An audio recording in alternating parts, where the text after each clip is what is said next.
नमस्कार दोस्तों, पहाड़ी फैक्टर चैनल में आप सभी का स्वागत है। मैं आशा करता हूँ आप सभी सुखी होंगे, स्वस्थ होंगे। आज बात करने वाला हूँ पार्किंग के बारे में। और हिमाचल प्रदेश के अंदर बहुत से ऐसे लोग होंगे जिनके पास अपनी गाड़ियाँ होंगी, बहुत से ऐसे लोग होंगे जिनके रिश्तेदारों के पास अपनी गाड़ियाँ होंगी, या उनके घर परिवार में कम से कम एक गाड़ी ज़रूर होगी। और गाड़ी का मेरा मतलब सिर्फ फोर व्हीलर से नहीं है, गाड़ी का मेरा मतलब टू व्हीलर से भी है। किसी न किसी तरीके का कोई व्हीकल आपके पास ज़रूर होगा। और जो सबसे बड़ी समस्या आप सब लोग देखते होंगे आज के समय में, वो है पार्किंग की समस्या। पार्किंग हिमाचल प्रदेश के अंदर इतनी बुरी तरीके से मिसमैनेज्ड है, मैं बोलूँगा कि वो इतनी बड़ी समस्या बन चुकी है कि अगर आप आज किसी भी सड़क का इस्तेमाल कर रहे हो, चाहे वो हाईवे का इस्तेमाल कर रहे हो, चाहे वो स्टेट हाईवे का इस्तेमाल कर रहे हो, चाहे वो अंदर की लिंक रोड्स का आप इस्तेमाल कर रहे हो, आपको हर जगह पर सड़क के आस-पास आपको गाड़ियाँ खड़ी मिल जाएँगी। चाहे वो 4 फोर व्हीलर व्हीकल्स हों, चाहे वो टू व्हीलर व्हीकल्स हों, चाहे वो बसेस हों, चाहे वो ट्रक्स हों, चाहे वो हैवी मशीनरी हो, चाहे वो हैवी मशीनरी से मेरा मतलब जेसीबीज़ हैं, अर्थ मूविंग मशीन्स हों, कुछ भी हो। ये सारी की सारी जितनी भी मशीनरी है, ये सारी की सारी जितनी व्हीकल्स हैं, इनको रोड साइड पे पार्क कर दिया जाता है। बिना किसी परमिट के इनको पार्क कर दिया जाता है। वहाँ पे किसी प्रकार का कोई डेडिकेटेड पार्किंग स्पेस नहीं है, उसके बावजूद भी इनको पार्क कर दिया जाता है। इससे मुसीबतें बहुत होती हैं। पैदल चलने वाले को तो मुसीबत है ही, क्योंकि पैदल चलने के लिए कोई रास्ता ही नहीं बचता। अब वो बीच सड़क में तो चलेगा नहीं, साइड पे वो चल नहीं सकता, क्योंकि साइड पे सब जगह गाड़ियाँ खड़ी हैं। टू व्हीलर है, फोर व्हीलर है, ट्रक्स हैं, बसेस हैं। वो किस तरीके से चलेगा? जो बीमार व्यक्ति है वो नहीं जा सकता, उसके लिए बहुत बड़ी समस्या है।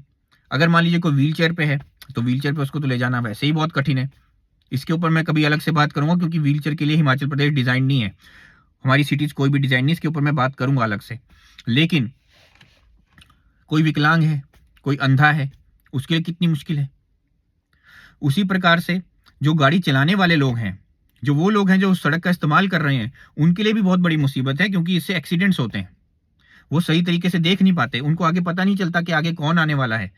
मोड़ पे अगर मान लीजिए बहुत सारी गाड़ियाँ खड़ी हैं, पार्किंग कर दी है लोगों ने मोड़ के ऊपर, तो मोड़ से क्या चीज़ निकल के आने वाली है वो क्लियरली विज़िबल नहीं होगी, विज़िबिलिटी आपकी डाउन हो जाएगी।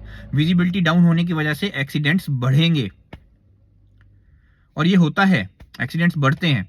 फिर पार्किंग में कभी कोई मान लीजिए गाड़ी लगा रहा है, कोई पार्किंग से गाड़ी निकाल रहा है। अब आप गलत जगह पे पार्क कर रहे हैं, आप ऐसी जगह पे पार्क कर रहे हैं जो पार्किंग स्पेस नहीं है, उसको उस तरीके से डिज़ाइन नहीं किया गया पार्किंग स्पेस की तरीके से। तो आप जब गाड़ी लगाएँगे या निकालेंगे तो आपको पता ही नहीं चलेगा आपके पीछे कौन आ रहा है। आप अचानक से गाड़ी निकाल देंगे, अचानक से आप गाड़ी निकालेंगे तो जो भी पीछे पैदल चल रहा है, या कोई सड़क को क्रॉस कर रहा है, या मान लीजिए कोई और व्हीकल आ रहा है, तो आप उसके साथ टकरा जाएँगे, एक्सीडेंट होगा, लोगों की मृत्यु तक हो जाती है। और ये हिमाचल प्रदेश के अंदर हो रहा है। ये हिमाचल प्रदेश की बहुत सारी सिटीज़ के अंदर हो रहा है। लेकिन हम इस चीज़ को समझते नहीं, हम इस चीज़ को मुद्दा नहीं समझते, हमें ये लगता ही नहीं कि इसको भी ठीक करना है। जब हम अपनी बुनियादी चीज़ों को ठीक नहीं करेंगे, तो हम किस तरीके से अपने प्रदेश को उन्नति की ओर ले जाएँगे? मुझे ये समझ नहीं आता। हमें अपने प्रदेश को अगर उन्नति की ओर ले जाना है, अगर हम ये चाहते हैं कि हमारा प्रदेश सही तरीके में, सही मायने में आगे बढ़े, अगर हम ये चाहते हैं कि हमारा जो प्रदेश है वो उन्नत हो, तो हमें उसकी सारी बुनियादी चीज़ों को ठीक करना होगा। चाहे वो सड़क की मैनेजमेंट है, चाहे वो पार्किंग है, चाहे वो नौकरियां हैं, चाहे सफाई है, सब चीज़ों को आपको मैनेज करना होगा। और हम नहीं करते हैं मैनेज, ये सच्चाई है। इससे अगर आप मुंह मोड़ना चाहें तो मोड़ सकते हैं। फिर अब क्या कर रहे हैं लोग? कुछ ऐसे लोग जिनके पास ज़्यादा ज़मीन का टुकड़ा है, वो अपनी ज़्यादा ज़मीन के टुकड़े को पार्किंग में कन्वर्ट कर देते हैं। पार्किंग में कन्वर्ट करके वो आपसे उसके ऊपर चार्जेस लगाते हैं। तो अगर आप उस पार्किंग को अवेल करना चाहते हैं तो आपको वो चार्जेस देने पड़ते हैं। लेकिन ये जो पार्किंग जो उन्होंने बनाई है, ना तो इसमें सेफ्टी का कोई ध्यान रखा गया है, ना ही इसमें कितनी गाड़ियाँ खड़ी होंगी उसका कोई नंबर डिसाइडेड है, ना इसके अंदर ये पता है कि अगर मान लीजिए कोई इमरजेंसी आ जाए, तो उसके अंदर वो इमरजेंसी व्हीकल कैसे जाएगा, चाहे वो एम्बुलेंस हो, चाहे वो फायर ब्रिगेड हो। अगर इस तरह का कोई इंसिडेंट हो जाता है तो वो कैसे जाएगी? क्या उसके पास वो पूरी जगह है? ये भी नहीं सोचा जाता, क्योंकि उसका जो काम है, उस व्यक्ति का जो काम है जिसके पास वो जगह है, उसका काम सिर्फ़ और सिर्फ़ पैसा कमाना है। वो ये चाहता है कि ज़्यादा से ज़्यादा गाड़ियाँ उसके अंदर ठूँस दी जाएँ।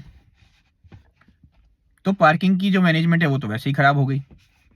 फिर सरकारी रूप में अगर देखा जाए तो सरकार ने कभी सोचा ही नहीं कि पार्किंग को बनाना ज़रूरी है, या पब्लिक पार्किंग बनानी ज़रूरी है।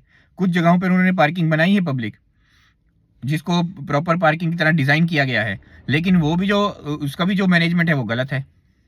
पर्ची का जो कॉस्ट है वो क्लियर नहीं है। किसी जगह पे कोई कॉस्ट है, किसी जगह पे कोई कॉस्ट है।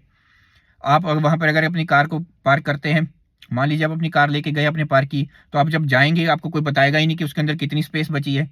आपको आपकी पर्ची काट देंगे, आपको अंदर भेज देंगे पार्किंग के अंदर। जैसे ही आप पार्किंग के अंदर जाएंगे, आप वहाँ घूमते चले जाएंगे, आपको कोई जगह ही नहीं मिलेगी पार्क करने की। फिर आपको पता चलेगा कि अंदर तो जगह ही नहीं है।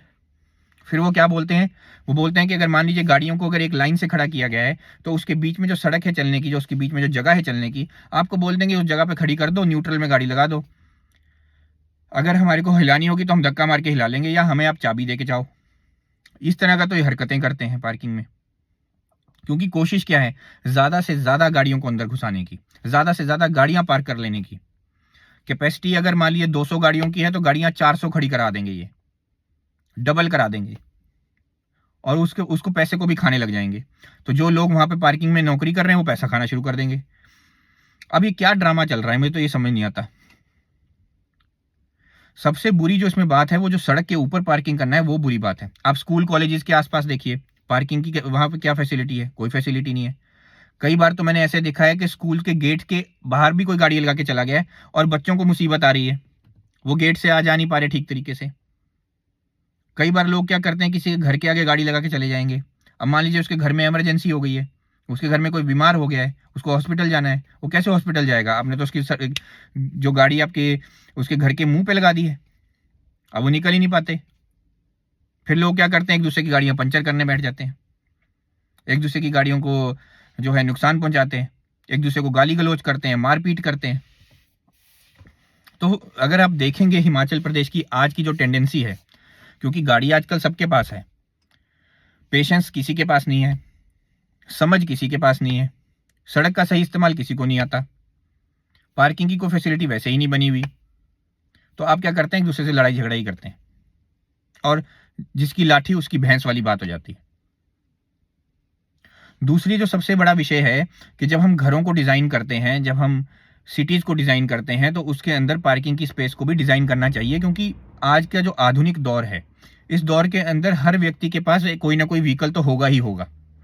अगर हम आज ये अज्यूम कर रहे हैं, आज ये समझ रहे हैं, या ये सोच रहे हैं कि किसी के पास गाड़ी नहीं होगी, किसी के पास जो है वो व्हीकल नहीं होगा, ये गलत सोच है। सबके पास होगा, आगे आने वाले समय में और लोगों के पास होगा। जैसे जैसे लोन लेना आसान होगा, जैसे जैसे गाड़ियों की कीमतों में गिरावट हो, या मान लीजिए नई टेक्नोलॉजी आएगी, नई से नई चीज़ें आएंगी, लोगों को लेने का मन करेगा, लोग खरीदेंगे, चाहे लोन लेकर ही खरीदें। तो लोग ज़्यादा से ज़्यादा उसको खरीदेंगे, तो उनको पार्क भी करनी है। इसलिए हर घर, हर सिटी की एक ज़रूरत होनी चाहिए कि कितनी उसकी पॉपुलेशन है, उस पॉपुलेशन के हिसाब से कितनी फैमिलीज़ हैं, उन फैमिलीज़ के हिसाब से कितनी पार्किंग स्पेस की रिक्वायरमेंट है।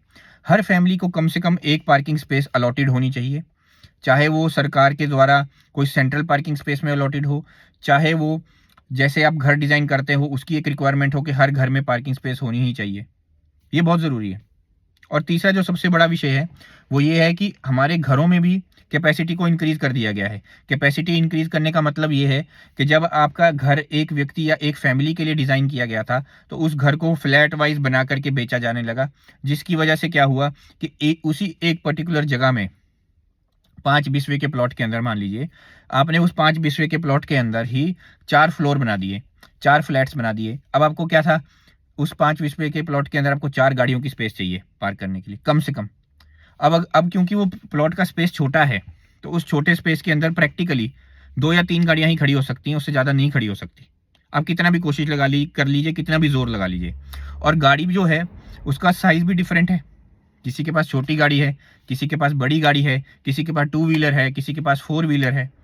तो उस तरीके से ये जो सारी जो पार्किंग की समस्या है बढ़ती चली जाती है। फिर जो सबसे प्रॉब्लमेटिक सिचुएशन है, वो है कमर्शियल व्हीकल्स की पार्किंग की। कमर्शियल व्हीकल्स में बसेस आती हैं, ट्रक्स आते हैं, ठीक है। कमर्शियल व्हीकल के अंदर आपका जेसीबी आती है, अर्थ मूवर्स आते हैं। ये सारी मशीनरी और ये सारे जितने भी ये, चाहे वो ट्रैक्टर्स रहे हों, चाहे वो बड़े बड़े 6 व्हील व्हीकल हों या 6 to 8 व्हील वाले व्हीकल्स हों, ये सभी उस कमर्शियल जो है कैटेगरी के अंडर आते हैं। तो इन कमर्शियल कैटेगरी के लिए एक सेपरेट पार्किंग स्पेस होनी चाहिए, जो आउटसाइड ऑफ रेजिडेंशियल एरिया होना चाहिए। रेजिडेंशियल एरिया के अंदर वो पार्किंग नहीं होनी चाहिए, वो रेजिडेंशियल एरिया से बाहर होनी चाहिए, लेकिन बाहर कहीं सेंट्रल प्लेस पे होनी चाहिए, ताकि वो आराम से वहाँ पे इजीली अवेलेबल हों। जब उनकी ज़रूरत है वो आ जाएं, अपना काम करें और वापस जा करके उसी जगह पर खड़े हो जाएं। ना तो बीच सड़क में हो, ना सड़क के साइड में हो, और ना ही रेजिडेंशियल स्पेस में हो। रेजिडेंशियल स्पेस में इसलिए ना हो क्योंकि वहाँ पे देखिए बच्चे खेलते हैं, बच्चे घूमते हैं, स्कूल से आते हैं, बड़े लोग, बड़े बुजुर्ग, बूढ़े जो हैं वो वहाँ पे उस सड़क का इस्तेमाल करते हैं। उनको अपनी डेली वॉक करनी है या कोई और काम करना है, किसी को दुकान में जाना है कुछ सामान खरीदने के लिए, किसी को अस्पताल जाना है। तो इसलिए ये अगर बड़े व्हीकल्स पार्क कर दिए जाएँगे, छोटे रेज़िडेंशियल एरियाज़ में ख़ास कर की या टाइट रेज़िडेंशियल एरियाज़ में ख़ास कर की, तो गाड़ी निकालना बहुत मुसीबत हो जाती है। उन जगहों पे गाड़ी चलाना मुसीबत हो जाती है। और ये जो व्हीकल्स होते हैं, ये एक्सीडेंट कॉज़ करने में इनका सबसे बड़ा हाथ है। अगर एक्सीडेंट का एनालिसिस किया जाए, तो उस एनालिसिस में आप ये पाएँगे कि यही व्हीकल सबसे ज़्यादा जो है इन्वॉल्व्ड पाए जाते हैं। इसलिए इनकी पार्किंग जो है सेपरेट होनी चाहिए। मैं आशा करता हूँ आपको मेरी ये बात जो है समझ आई होगी। मैं ये आशा करता हूँ आपको ये बात जो है, एक मुद्दा जो है अच्छा लगा होगा। आपको लगा होगा कि मैंने सही बात की है, सही बात की तरफ इशारा किया है। तो अगर आपको ये चीज़ लगी है तो कृपया करके इस वीडियो को ज़रूर पसंद कीजिएगा, इस वीडियो को ज़रूर शेयर कीजिएगा अपने दोस्तों में, अपने रिश्तेदारों में। आप इस वीडियो को ज़रूर दिखाइएगा और कम से कम एक बार खुद भी देख लीजिएगा। मुझे सुनने के लिए धन्यवाद। आपका दिन शुभ हो।